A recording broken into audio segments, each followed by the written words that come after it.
The Great Hall of the Galactic Council buzzed with nervous energy. Representatives from 47 different species sat in their assigned seats, their various forms creating a colorful mixture of scales, fur, feathers, and stranger things. The emergency meeting had been called suddenly, and everyone wanted to know why. Ambassador Kale of the Altari Federation stood at the center podium. His blue skin looked pale today, and his usually calm demeanor seemed shaken. The Altari were known throughout the galaxy as peaceful explorers, always eager to make new friends among the stars. But today, Kale looked like someone who had seen a ghost. "Fellow beings of the Council," Kyle began, his voice carrying clearly through the translation devices, "I come before you today with urgent news. Our exploration fleet has discovered a new species on the outer rim of the galaxy. They call themselves humans, and their world is named Earth." A murmur ran through the assembly. New species were always exciting news. The galaxy was vast, and finding intelligent life was still a rare and wonderful event. Most representatives leaned forward with interest. General Vex of the Draconis Empire stood up from his seat. The massive reptilian warrior was nearly twice the height of most other beings in the room. His red scales gleamed under the chamber lights, and his yellow eyes fixed on Kale with predatory interest. "New species mean new territories," Vex said, his voice a deep rumble. "New resources, new worlds to bring into the Empire. This is good news indeed." Several other representatives nodded. The Draconis Empire controlled 50 star systems and was always looking to expand. Their military might was unmatched in the known galaxy, and they had never lost a war. But Kale shook his head violently. "No, General, you do not understand. These humans, they are different.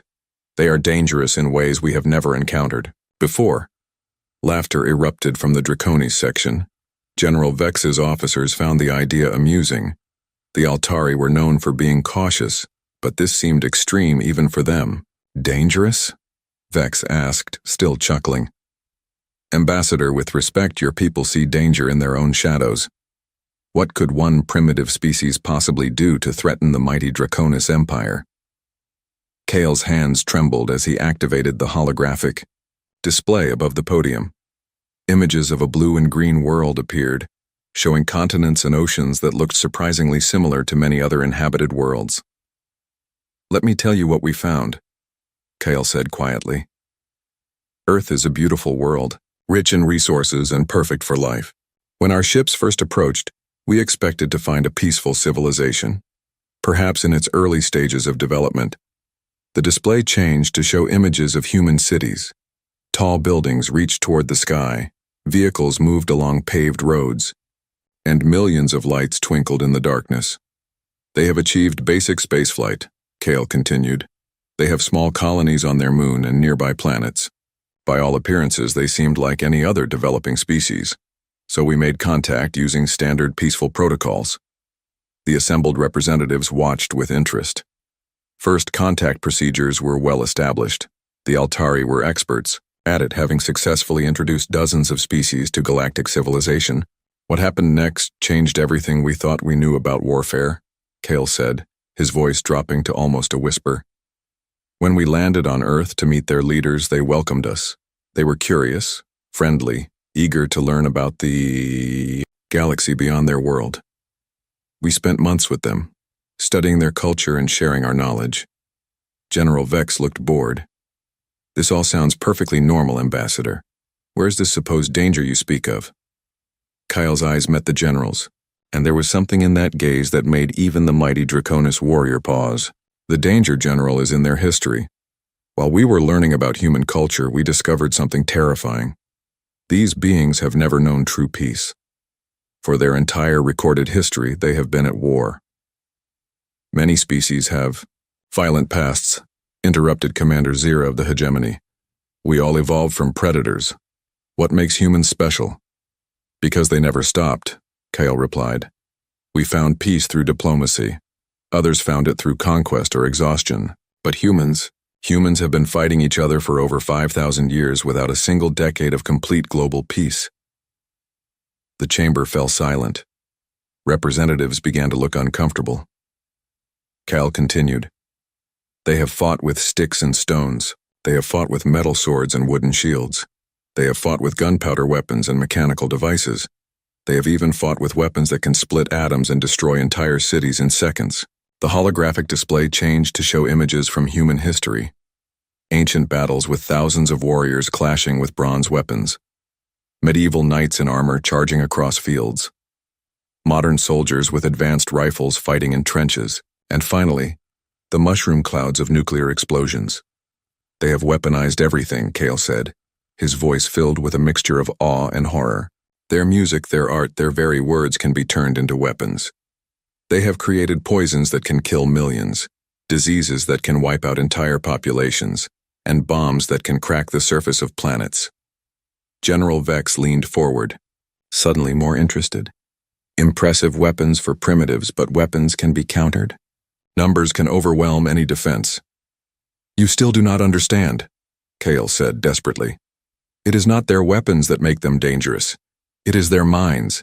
They think about war differently than we do. The ambassador activated another set of images. These showed human military academies where young humans studied the art of warfare. We study war so we can avoid it, Kyle explained.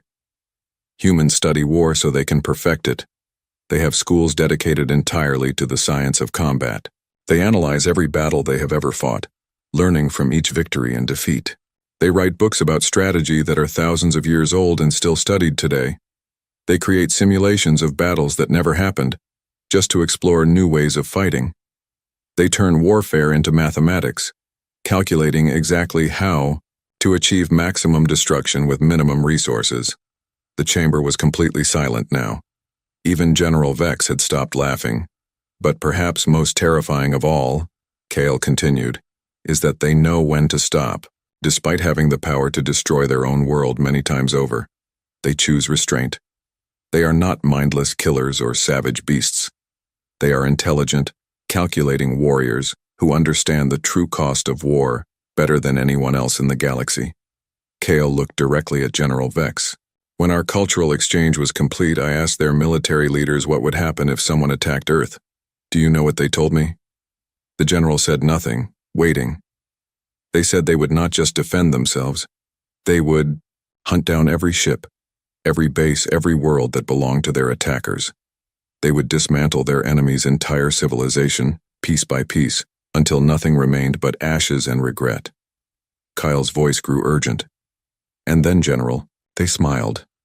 The warning hung in the air like a physical presence, chilling every being in the Great Hall. 3 days after Ambassador Kale's warning, the Draconis Empire held its war council. The massive chamber deep within their homeworld was carved from black stone, with red crystals providing harsh lighting that cast sharp shadows on the walls. Around a circular table sat the Empire's most powerful military leaders. Emperor Thrax dominated the room from his throne-like chair. The ancient ruler was the largest Draconis anyone had ever seen, his dark red scales bearing the scars of 100 battles. His yellow eyes burned with ambition as he studied the holographic star map floating above the table. So, Thrax rumbled, his voice like grinding stone, the Altari fear these humans. They speak of danger and destruction. He laughed, a sound like breaking rocks. The same Altari who surrender at the first sign of conflict. The same weaklings who beg for peace when we take their worlds. General Vex stood at attention beside the table. My Emperor, I witnessed Kale's presentation myself.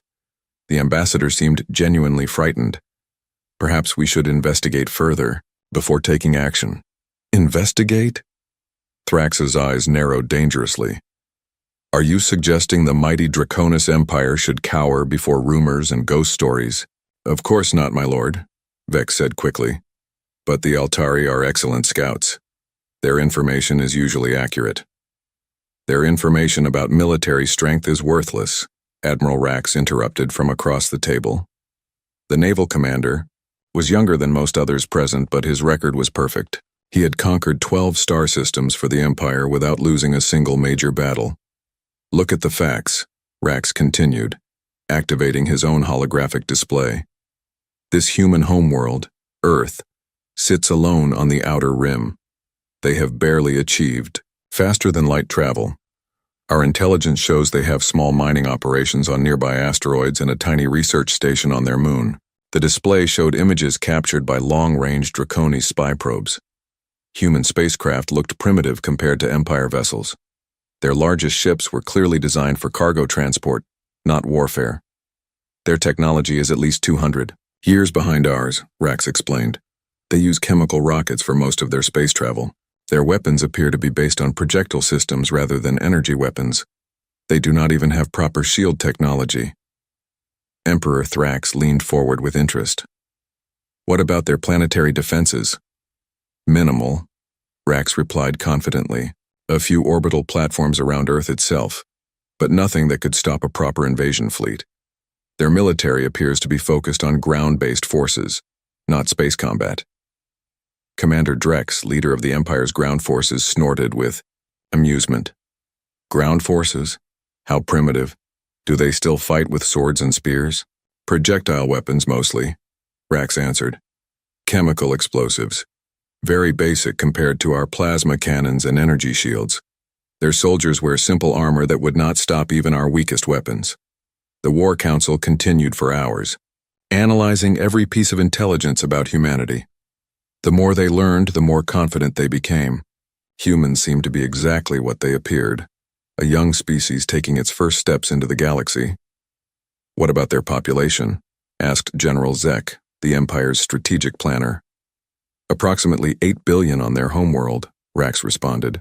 Perhaps another million scattered among their small colonies. A decent population for slave labor after conquest. Thrax smiled, showing rows of sharp teeth. And their resources? Abundant, Rax said eagerly. Earth is rich in metals, water, and organic compounds. The system contains several gas giants, perfect for fuel extraction. And the asteroid belt holds enough rare minerals to supply our shipyards for decades. The Emperor stood slowly, his massive form casting shadows across the chamber. Tell me, Admiral, how long would it take to conquer this human system? Rax did not hesitate. With a proper fleet, my lord? 2 weeks. Perhaps 3 if they hide among their asteroids. But they have nowhere to run. No allies to call for help. No technology that can threaten our ships. And what size fleet would you need? 300 ships should be more than sufficient, my Emperor. Capital ships for orbital bombardment, carriers for fighter support, and troop transports for ground occupation. Standard conquest formation.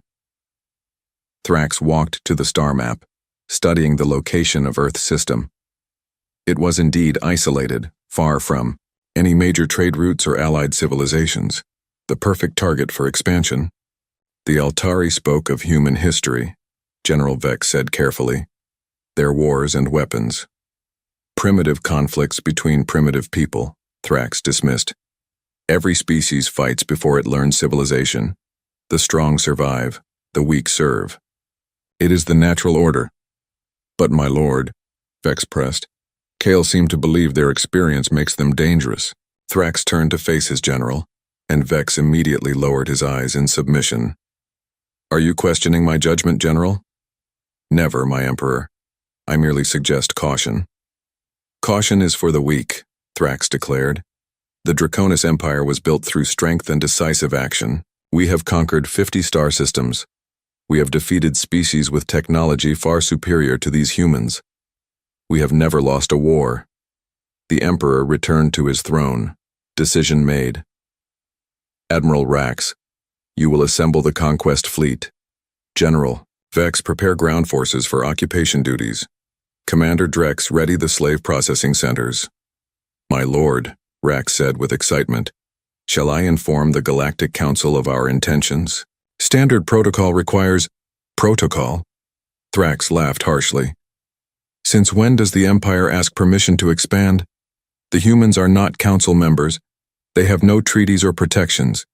They are free territory, waiting to be claimed. The War Council erupted in approving growls and battle cries. The Draconis had not had a proper conquest in over a year, and the warriors were eager for action. Besides, Thrax continued, the Council is full of weak species like the Altari. They would waste months debating and negotiating. By the time they make a decision, Earth will already be flying our flag. Within hours, Orders went out across the Draconis Empire. Shipyards worked overtime to prepare vessels for war. Weapons were loaded, troops were briefed, and supply chains were organized. The machinery of conquest began to turn. Admiral Rax stood on the bridge of his flagship, the massive dreadnought Empire's Wrath.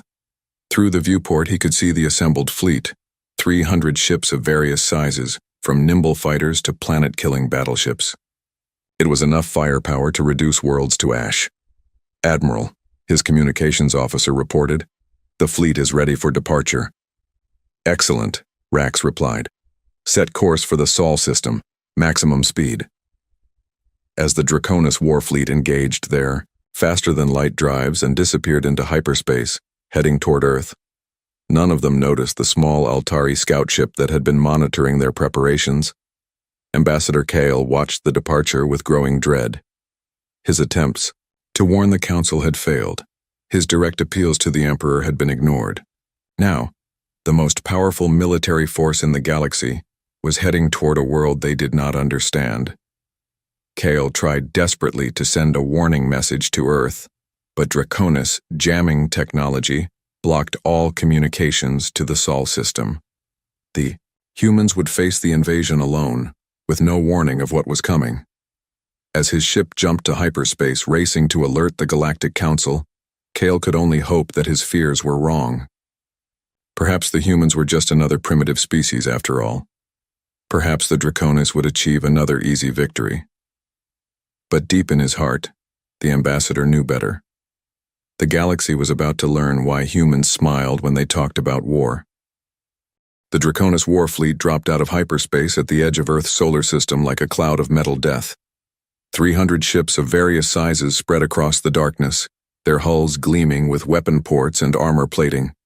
Admiral Rax stood on the bridge of his flagship, studying the tactical displays with satisfaction. "Report," he commanded his bridge crew.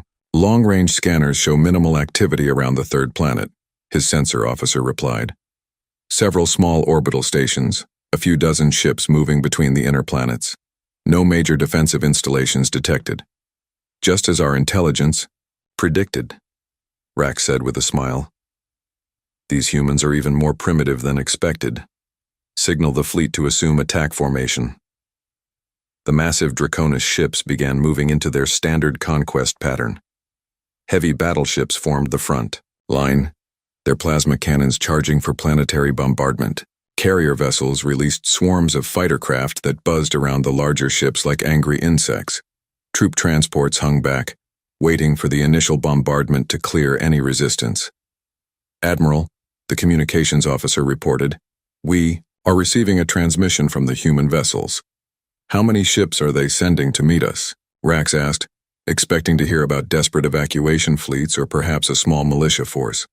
37 ships, sir. They appear to be converted civilian vessels, cargo haulers, mining ships, and what looks like a passenger transport." Rax laughed so hard he nearly fell from his command chair. 37 ships against our 300? He wiped tears from his yellow eyes. These humans are either incredibly brave or incredibly stupid.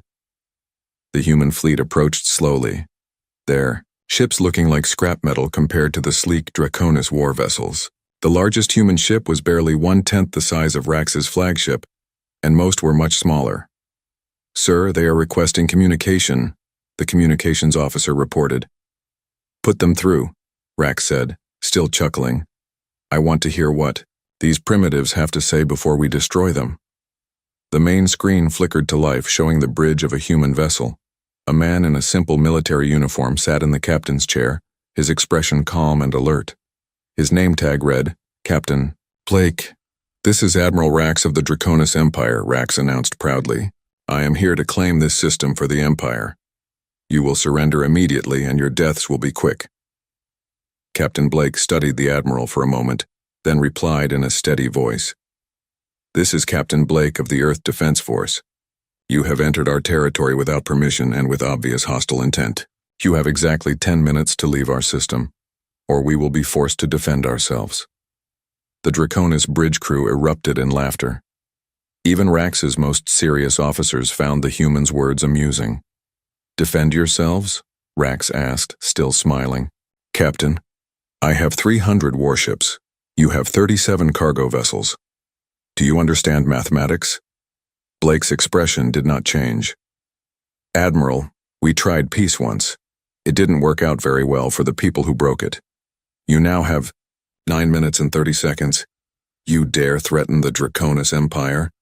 Rax's amusement turned to anger. I will enjoy watching your primitive world burn. 8 minutes, Blake replied calmly and cut the communication. Rax turned to his weapons officer.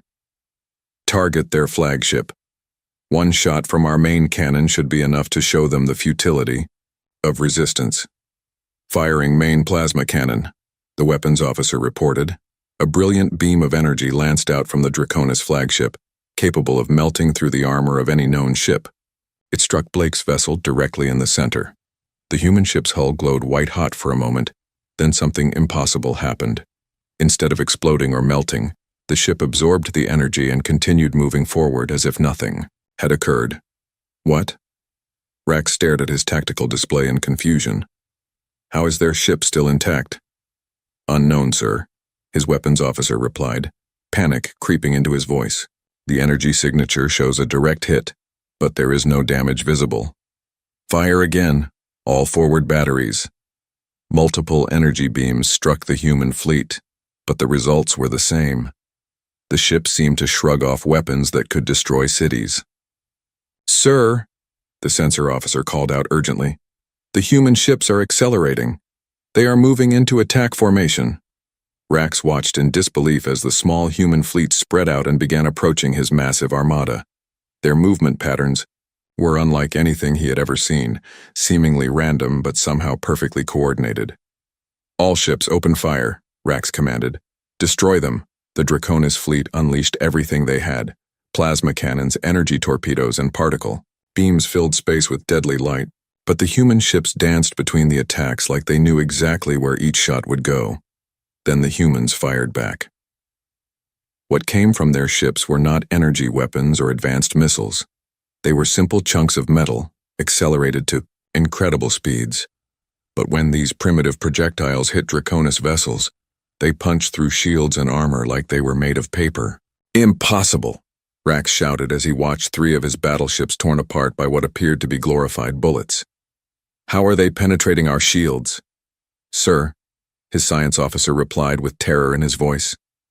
Those projectiles are moving at significant fractions of light speed.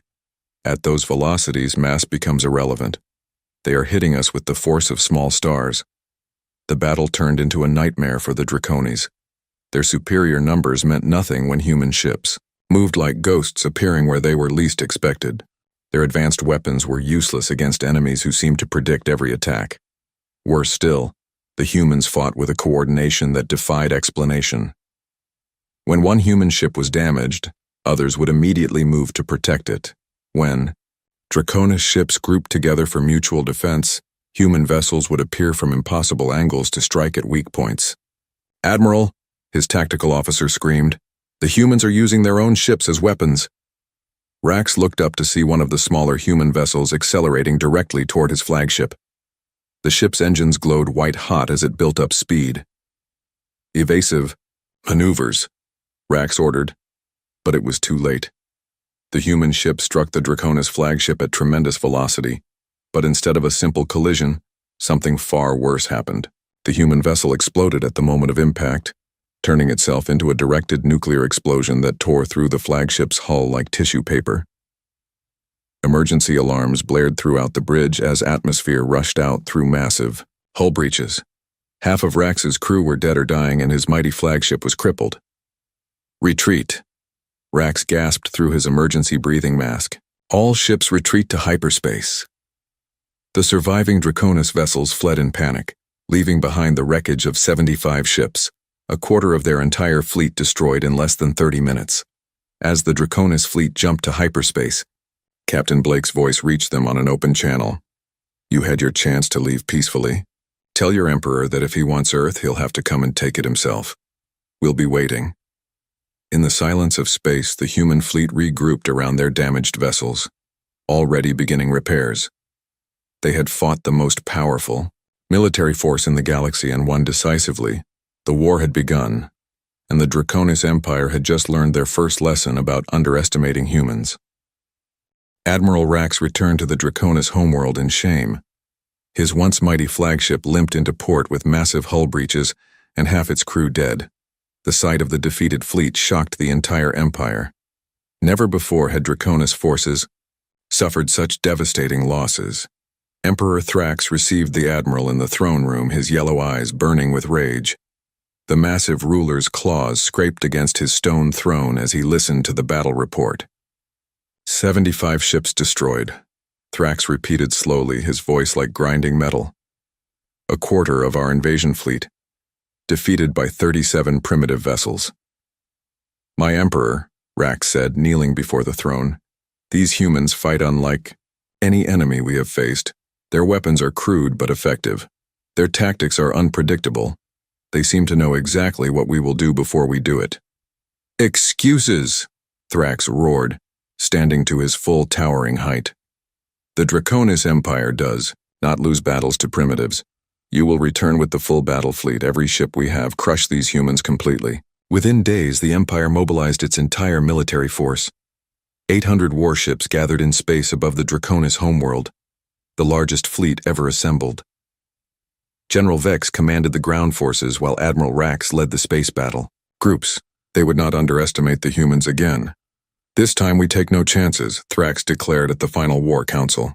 Bombard every human world from orbit. Turn their planets to glass, leave nothing alive. The massive armada jumped to hyperspace, heading for Earth with enough firepower to destroy entire star systems. But this time, the humans were ready. Earth's defense force had grown during the month between battles. The 37 ships that fought the first engagement had become over 200 vessels. More importantly, these were no longer converted civilian craft. They were purpose-built warships designed specifically to kill Draconis. Captain Blake stood on the bridge of the new flagship, Humanity's Resolve. The vessel looked nothing like the cargo hauler he had commanded in the first battle. This ship was sleek, deadly, and covered in weapon systems that the Draconis had never seen before.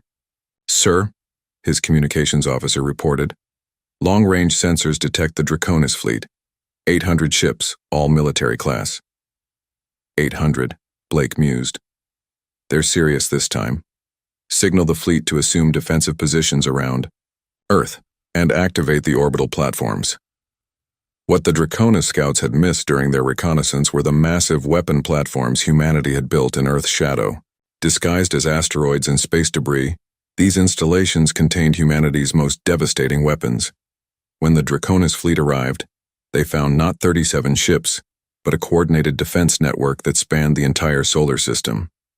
Human vessels moved in perfect formation while hidden platforms powered up weapons that glowed with dangerous energy.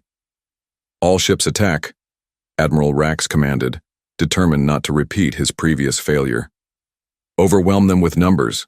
The Draconis fleet charged forward like an avalanche of metal and fire, but as they entered the inner solar system, they discovered that the humans had learned from the first battle too. The space around Earth erupted in explosions as hidden mines detonated against Draconis hulls. These were not random explosions. Each blast was precisely timed and positioned to cause maximum damage. The humans had turned the vacuum of space itself into a weapon. Impossible, Rax shouted as he watched dozens of his ships torn apart by traps he never saw coming. How did they mine an entire star system in 1 month? His science officer studied the tactical displays with growing horror. Admiral, these are not simple mines. Each explosion is coordinated with the others. The humans have calculated the exact blast patterns needed to destroy our formations. The human fleet attacked while the Draconis were still reeling from the minefield. But this time, the humans did not rely on converted cargo ships and desperate tactics. They fought with military precision that made the Draconis look like amateurs. Human vessels moved in groups of 3, each group covering the other's weaknesses. When Draconis ships tried to surround them, the humans would scatter and regroup instantly. When the aliens attempted to retreat, human ships would appear behind them as if they had predicted the movement. How are they everywhere at once? General, Vex demanded from his command ship. It is as if they know our battle plans before we make them. The truth was even more disturbing. The humans had studied every recorded Draconis battle for the past century. They knew exactly how the Empire fought, what tactics they used, and how they would respond to any situation. The Draconis military doctrine, which had conquered 50 worlds, was completely predictable to human strategists.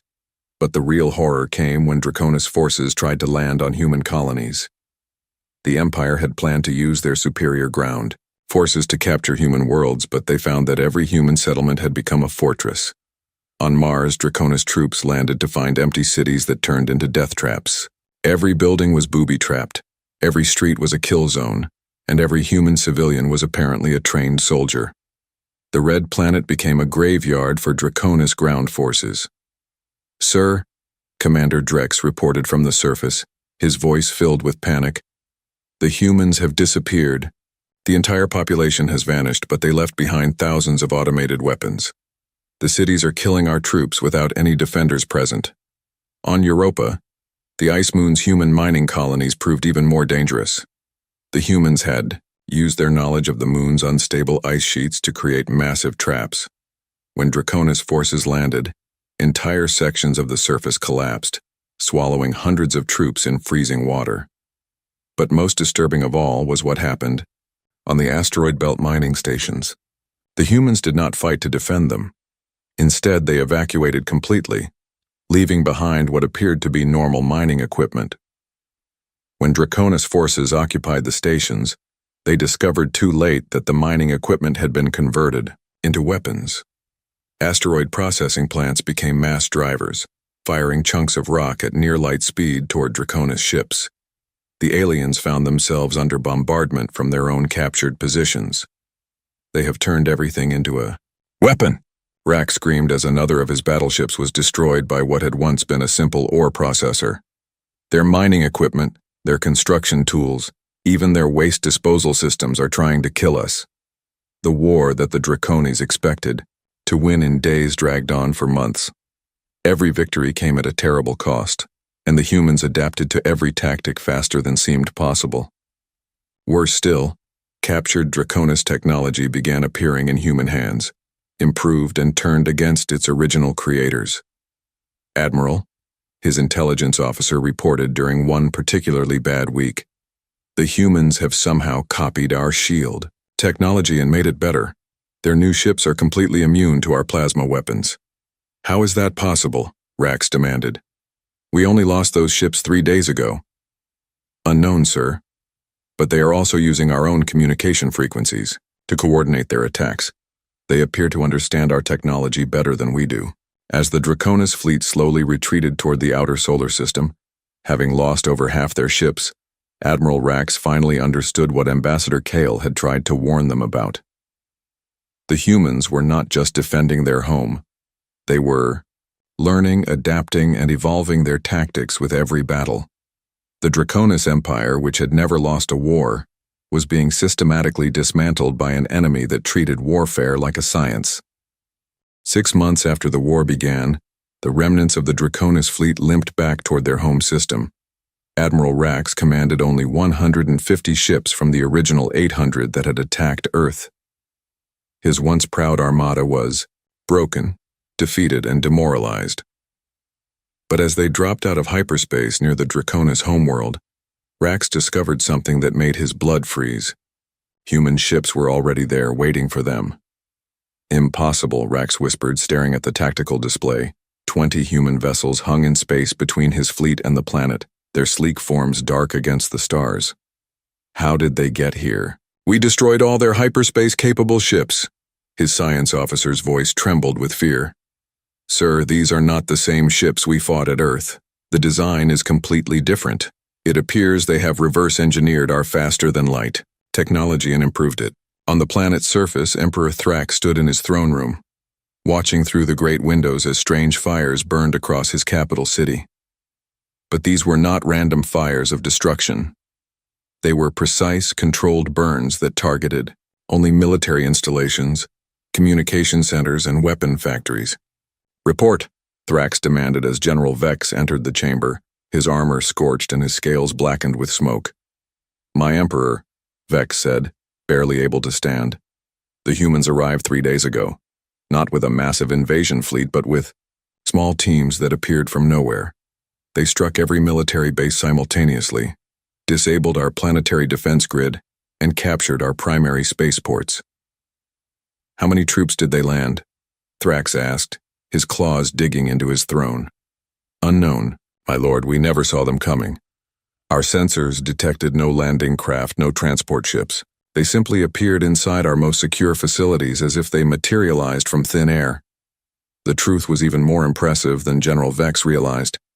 While the Draconis had been fighting desperately to hold Earth's solar system, human special forces had captured several Draconis ships intact. They had not just copied the alien technology, they had perfected it. Human engineers had improved Draconis cloaking devices, making them completely undetectable. They had enhanced the teleportation technology that Draconis troops used for boarding actions, turning it into a tool for surgical strikes. In 6 months, humanity had taken technology that the Draconis had developed over centuries and made it better. In space above the planet, Admiral Rax faced Captain Blake once again. The human officer appeared on his communication screen, still, calm and professional, despite commanding a force that had somehow reached the heart of the Draconis Empire. Admiral Rax, Blake said politely, I believe we need to discuss terms. Terms? Rax snarled, his defeat making him desperate. I still have 150 ships, you have only 20. Admiral, Blake replied patiently, look at your tactical display more carefully. Rax glanced at his screens and felt his heart stop. The 20 human ships he could see were surrounded by empty space that somehow registered as solid objects on his sensors. Dozens of cloaked vessels hung invisible around his fleet, their weapons already locked onto Draconis targets. We could destroy your remaining ships right now, Blake continued, but that would serve no purpose.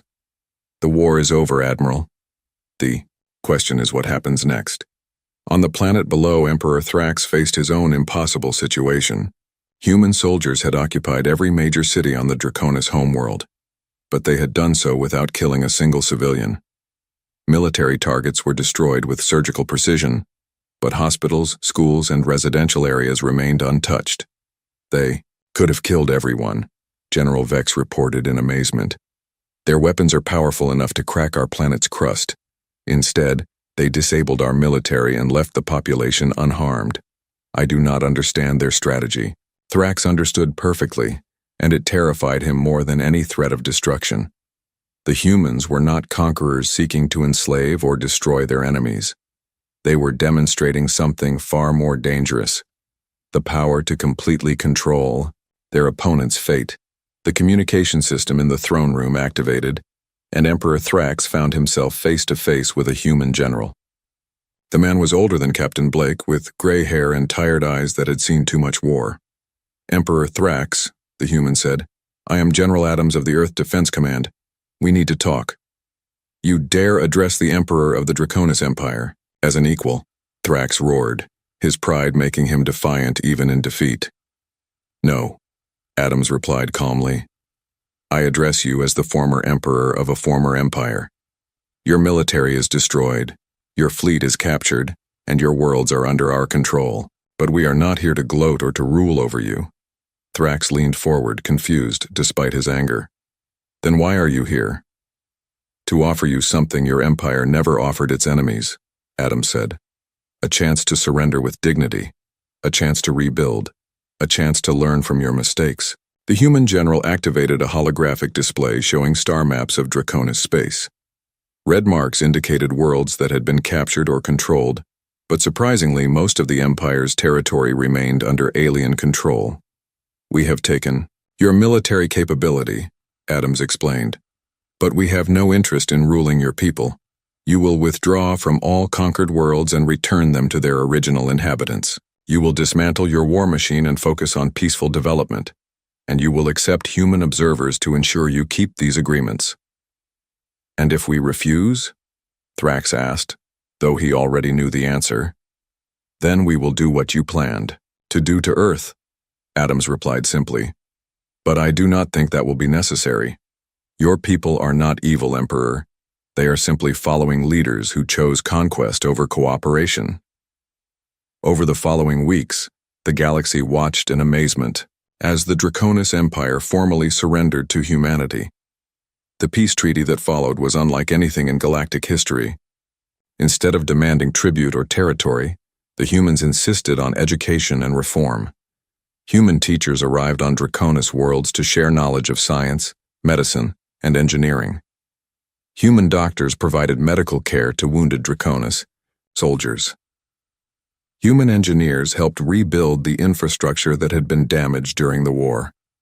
Ambassador Kale of the Altari Federation met with General Adams on a neutral space station where the Galactic Council was holding emergency sessions. The other species watched the humans with a mixture of awe and terror.